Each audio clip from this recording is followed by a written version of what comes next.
क्या आपको मालूम है कि हाइपरटेंशन यानी कि हाई ब्लड प्रेशर आपके डिप्रेशन और मानसिक विकार का कारण बन सकता है? यदि आपको हाइपरटेंशन है तो ये वीडियो अवश्य देखिए। एक सर्वे के अनुसार पूरे विश्व में लगभग 100 करोड़ लोगों को डिप्रेशन या किसी न किसी तरह का मानसिक विकार है, मेंटल डिजीज है।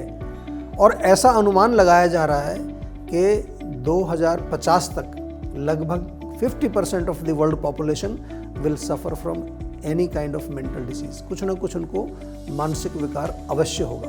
और कोविड के बाद हमने ये देखा है बहुत सारे लोगों को एंजाइटी, डिप्रेशन, पैनिक अटैक्स और गंभीर मानसिक रोग हो रहे हैं। क्या है इसका मूल कारण? क्या है इसका आयुर्वेदिक उपचार? ये आज मैं आपको बताने वाला हूँ, लेकिन उससे पहले नोट कर लीजिए हमारा सेहत का नंबर। नमस्कार, मैं डॉक्टर प्रताप चौहान आज आपके सामने एक बहुत गंभीर समस्या लेकर आया हूँ। जी हाँ, ये गंभीर समस्या है मानसिक अवसाद यानी कि डिप्रेशन।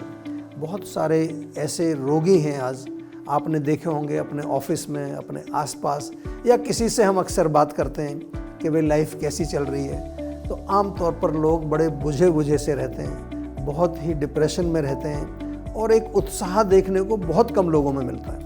क्या आपने कभी गौर किया है कि जो लोग आत्महत्या करते हैं, जो सुसाइड करते हैं, उनमें से लगभग 50% लोगों को डिप्रेशन होता है, यानी कि डिप्रेशन लीड्स टू सुसाइड। और क्या आपने कभी गौर किया है कि ब्लड प्रेशर, जिसको हाइपरटेंशन हम बोलते हैं, वो भी डिप्रेशन का कारण हो सकता है? शायद आपने कभी सोचा नहीं होगा। ब्लड प्रेशर बहुत सारे लोगों को है, एक गोली लोग खा लेते हैं। हाई ब्लड प्रेशर भी, लो ब्लड प्रेशर भी, दोनों ही आपको डिप्रेशन के कारण बन सकते हैं। आयुर्वेद की दृष्टि से देखें तो आयुर्वेद में बड़ा स्पष्ट लिखा है कि जो हमारा मन है उसका स्थान जो है हृदय है, यानी कि हार्ट के अंदर ही हमारा मन रहता है और उसका जो वर्किंग एरिया है वो हमारा ब्रेन है, हमारा मस्तिष्क है।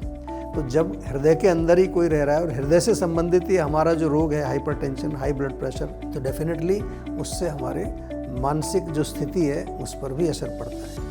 तो मैं जो आपको बार बार समझाता हूँ कि ब्लड प्रेशर को आप जो है केवल इसलिए मत देखिए कि ये हमारे को हार्ट डिजीज़ पैदा करेगा या हमें ये स्ट्रोक पैदा करेगा। ब्लड प्रेशर से आपको डिप्रेशन भी होता है। बहुत इम्पॉर्टेंट है ये समझना कि ब्लड प्रेशर होता क्यों है। आयुर्वेद की दृष्टि से वात के कारण भी हो सकता है, पित्त के कारण भी हो सकता है और कफ के कारण भी हो सकता है। इसलिए आयुर्वेद से जुड़ना जरूरी है। और आज मैं आपको थोड़ा छोटी छोटी चीज़ें बता रहा हूँ। सबसे पहले तो ये जानने की कोशिश करिए कि क्या वात से बढ़ा है, पित्त से बढ़ा है या कफ से बढ़ा है। नहीं समझ आता है तो जीवा में संपर्क करिए। कुछ सिंपल आप टेक्निक्स अपने जीवन में ब्लड प्रेशर को कंट्रोल करने के लिए, हाइपरटेंशन को कंट्रोल करने के लिए कर सकते हैं। सबसे सरल है ब्रीदिंग एक्सरसाइज। अगर आप गहरी लंबी सांसें लें या थोड़ा सा जो है आप ऑल्टरनेट ब्रीदिंग करें, नाड़ी शोधन प्राणायाम करें, या फिर जो है जीवा मेडिटेशन, बहुत अच्छी मेडिटेशन है। सुबह शाम आप 10-10 मिनट जीवा मेडिटेशन हर रोज़ करें तो इससे आपका हार्ट रेट भी कंट्रोल होता है, ब्लड प्रेशर भी कंट्रोल होता है। आपके बॉडी में जो जितने अलग अलग तरह के जो हार्मोन्स हैं, डाइजेस्टिव जूसेस हैं, सबका सीक्रेशन वो बिल्कुल नॉर्मल रूप से होता है। दूसरी चीज़ ब्लड प्रेशर के लिए बहुत अच्छा है सफ़ेद पेठे का रस। सफ़ेद पेठा जिससे मिठाई बनाई जाती है, आमतौर पर मिल जाता है सब्जी मंडी में, उसका जूस सुबह खाली पेट पिए। या फिर सफ़ेद वाली प्याज, लाल वाली मत लीजिए, सफ़ेद प्याज का 1 चम्मच रस और 1 चम्मच शहद मिला करके ये भी आप दिन में 2 बार ले सकते हैं। इससे ब्लड प्रेशर भी कंट्रोल रहेगा, कोलेस्ट्रॉल को भी ठीक करती है, ब्लड थिनर भी है। और इसके अलावा बहुत सारी ऐसी औषधियाँ हैं आयुर्वेद में। सबसे सरल है जीवा की अर्जुन टी।